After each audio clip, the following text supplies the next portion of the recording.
So we found this 1972 Plymouth Cuda on Facebook, and it looked really good. We checked the tag, and we checked out the VIN, and that was all up to par. However, the title was missing 2 digits, as you can see here. So once that got corrected, we decided to fly in since it was about a 15-hour drive, and we flew in to Chicago and ended up renting a car and driving there. So we arrived in the Chicago airport early in the morning, and we were just going to make a one-day trip out of it. Once we arrived at the owner's house, it was gorgeous. He lived on this lake, and the weather was perfect, just turning a little bit crisp for fall. And it's so funny because then you got the big engine, then it's just the manual brakes. That's cool, you got this brake. Well, you haven't been riding it much, have you? Nope. Yeah, you can see the rotors are just like, yeah, there's a little rust here, It's a little got rust there. some rust here. You can see Oh, it's been sitting pretty much. it goes all the way down. Oh, it's really nice. Thanks for letting us come and see it. Yeah, it was a long, All the way long over way to here. get here, but And it goes all the way down to there. and then it's so funny because one just popped up, and it's also some crazy purple Cuda that he saw. Dude, you should. Yeah. A 70 plum crazy purple one just popped up. What? Where was it, dude? In Lakewood. In Lakewood. Like Colorado. probably 30 minutes from our houses. Because I don't live like 15 minutes from him. So funny. But so it must have an electric fuel pump. Is that what this wire is about? Yeah. So it's got an electric fuel pump.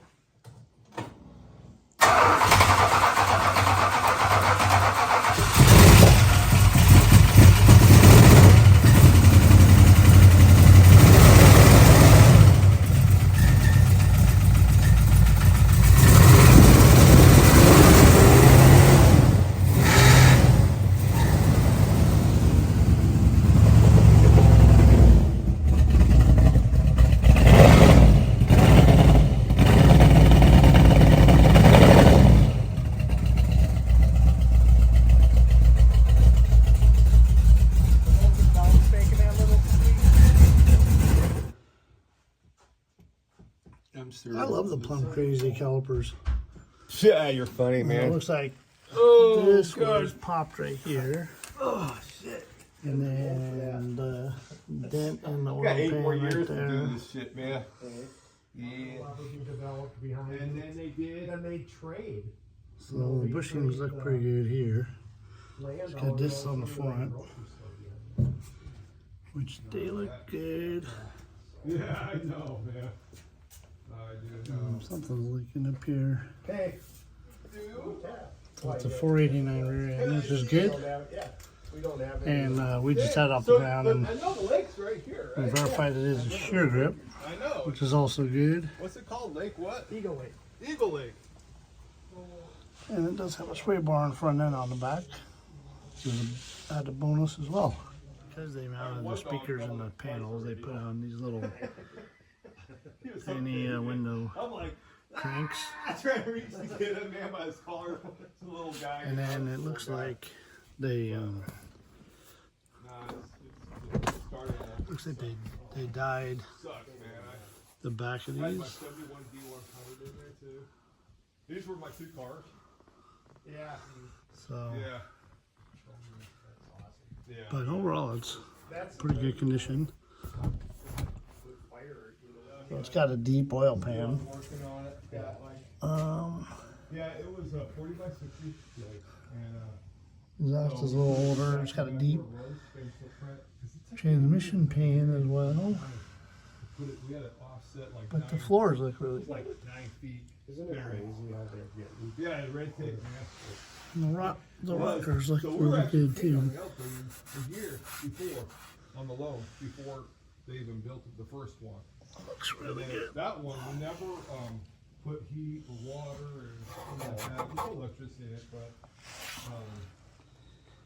yeah, you know, the fire happened in These January. bushings look like they're in pretty good shape as well. They had that building up. It took them like 6 case to put it up.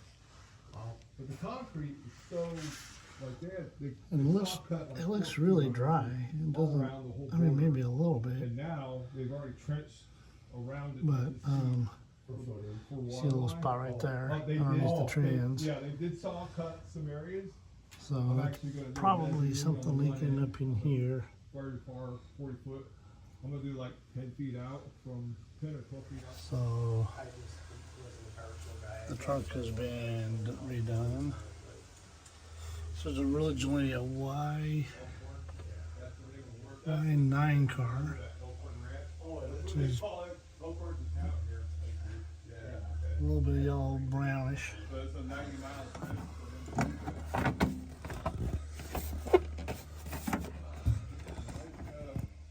So, yeah.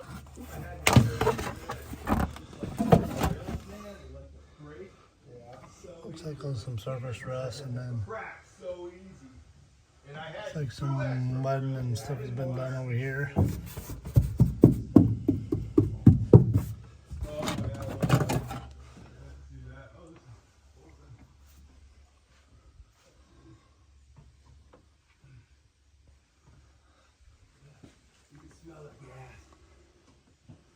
Yeah, the gas, I'm not sure how fresh it is. I got all of the stuff on it.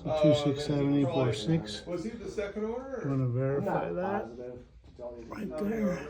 I don't know any of that. 267. So when 846. 9 years ago, Yep, Starting over here, I'm reading it this way, he did and not. then you I want to didn't verify it on the care. cow. so but he painted it right. I'm pretty sure he did all of The 440 Yeah. and 267. yeah, he had a lot of, 846 right here. he had a different 267, rear end 846. and You he had the verify it original here. wheels, I think. all right. 267. So he had 846. so he changed out the original wheels. And Yeah. You don't have any of that stuff though, right? No, I actually Yeah. could have got the wheels and I didn't because I didn't care.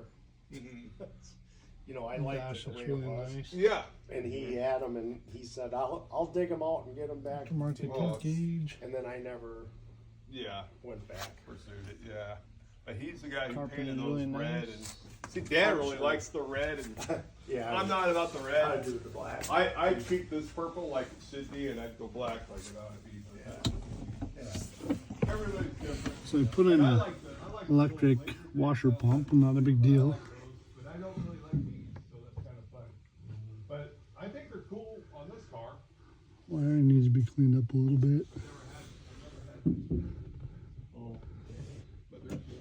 I mean, seems like you And you know, the carpet was cut okay. It was not the best. Like I say, I probably put on, The foam on the seats if I is put on in decent shape. 1,000 miles, it was probably a lot. in 9 Panels are really nice. Headline is really nice. So, like, every year I drive to, the heater motor does not work. The heater motor doesn't work? No. Okay.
So it has its list of issues. The tires are approximately 10, 11 years old. It does leak a little bit. It's got a little fuel leak up by the carburetors, but they probably need to rebuild anyways. I'm going to switch out the valance as well. Not only because there's a hole there. Who knows what that was there for? But you know, the exhaust coming out is completely wrong. So get the right valves put on there with the exhaust cutouts and fix the exhaust. All little things can be fixed. The rust is probably the biggest issue, and that's just because it's an unknown with all these little bubbles. Anybody who's done body work knows you're opening up a can of worms most likely. But the paint is really nice. They did a good job painting it. It was painted over 12 years ago, and it's in really nice shape. You know, it's a good driver. Not without its flaws, but purchased it, arranging for transport to come pick it up. We got a bunch of extra parts with it, a whole complete dash with gauges, both bumpers. That's a passenger side glass that's wrapped up in there. There's an extra front valance in the trunk, some extra parts. So that's it. Now flying home.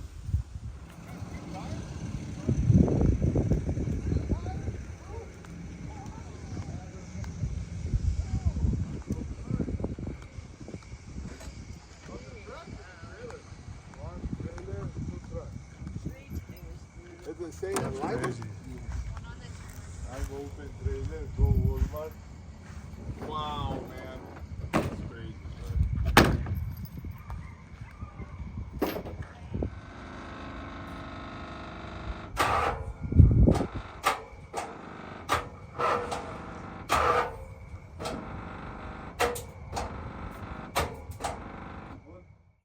So that was a problem. It would not start at all. We ended up pushing it off the trailer and determined it was hydrolocked. It was not the battery. So we pulled all the plugs right there in the street and could not get it to turn over. We were afraid that the engine was seized at this point. And for the night, since it was late, we just ended up pushing it into my garage and ordering a tow for it to be picked up in the morning, since there was not much we could do and we didn't have the tools to actually fix it.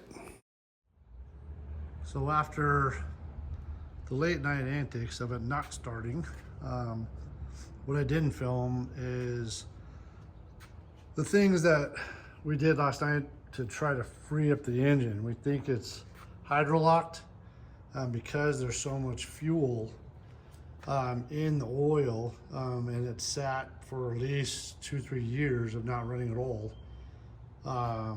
It won't even turn over. It won't even crank at all. So we pulled all of the plugs, and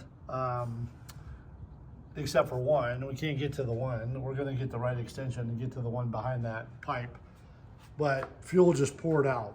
We did disconnect the ignition, pretty much everything, so there's not a spark, so there's no fire, because there's fuel everywhere. It even poured onto the ground just sitting here last night. And that's just all the pressure because the gas cap is not vented. This has happened to me a couple times, it's happened to my friend a couple times, that the gas cap is not vented and it just builds up all the pressure. It does have a fuel pump on it, as you heard in the videos, but we are going to now tow it to my friend's shop and really dig into it. Totally change the oil, obviously, the filter, run some PB Blaster down the plug holes, try to lubricate the cylinders as best we can, and then prime it with some good fresh oil, maybe even some thinner oil like 5W30 or something like that, and see if it's freed up. If it's not freed up, with it, we're going to put a crank on the crank. We're going to put a little bit of a breaker bar and stuff, and also a flywheel torch wrench on that and just kind of move it back and forth a little bit, just trying to, again, free it up and get it to where it will move, and hopefully it will break free, and then we can fire it and then go into the tuning and all of that maintenance type stuff that we were going to do anyways. If it does not free up and it is actually seized, then we have to look at pulling it and, you know, potentially stroking it to a 512, get some aluminum heads on there, all that kind of fun stuff. But again, that's, you know, 10 grand down the line by the time you do all the machine work and buy the stuff, buy the stroker kit and the heads and everything. Good trick flow head, something like that. So, but again, hopefully it will free up. It's fine. It will break loose here, and then we can just move forward. But yeah, very disappointing. Not the way that you want it to work. Coming off the trailer, it's not something you want to see. But keep you updated. This has been happening way too much lately.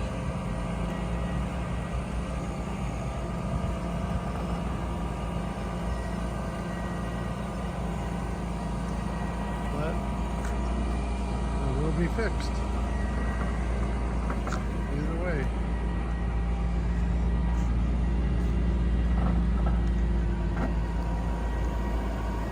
For those of you who don't know, on a Mopar, this is the proper way to hook it up on a flatbed. You do not want to hook it up on the frame rails. A lot of guys want to go ahead and put them in the frame rails, in the holes in the frame rails, and that will rip. You can, this one actually has the shipping tie downs when they shipped it on the train. This one still has them on there, so you could use that, but do not hook it up to that hole right there on the frame. That will rip. So getting a chance to look under the car, has this deep racing oil pan, and you can see how far it sticks down below the K member. So we'll probably switch that out. And then the bushings, the brakes, and the calipers are purple. Probably eventually rebuild all that. We did change the oil a couple times now. The headers are older, a little crusty, but that can be changed. It does have little smaller radius torsion bars. The starter we're going to change because it's basically done. It's an older Chrysler starter. We're going to put a mini starter in there. But I mean, the frame rails and stuff are really nice. Nothing's been done to them. Floors are really good. The rear frame rail is good. Springs, it's got older shocks on it.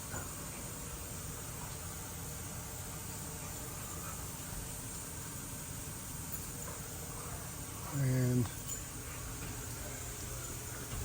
has a power line going to the pump for the fuel. It's running over here over to the hard line. Goes all the way up. The return line basically just stops. It's just cut, as you can see right there. So probably hook that up. Probably put in at least an H pipe, if not an X pipe in it. But you can tell it's seal leaking on the back here. Transmission looks like it has a leak somewhere, and then definitely the oil pan is leaking as well. But overall, the underside of this car is nice. Lower control arms. That quite needs to be addressed, but this looks okay. Yeah, overall good. So the 440 is 1977 block, February 25th, daytime shift,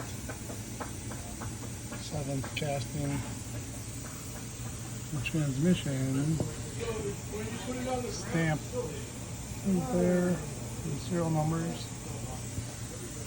There's a 727, and there's the manufacturing part numbers.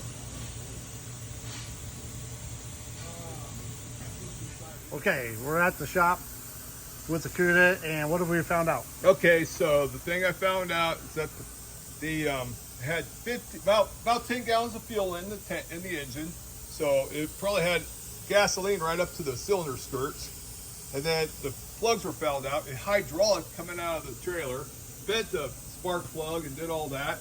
Got the spark plugs replaced, blew out the cylinders, replaced the spark plugs, drained the gas, put some cheap gas oil in it, primed the engine before I started it with the oil, got 75 psi, drained the gassy oil out then, and then put new oil in it, put new spark plugs in it, started it up this morning after replacing some fuel lines in the fuel filter.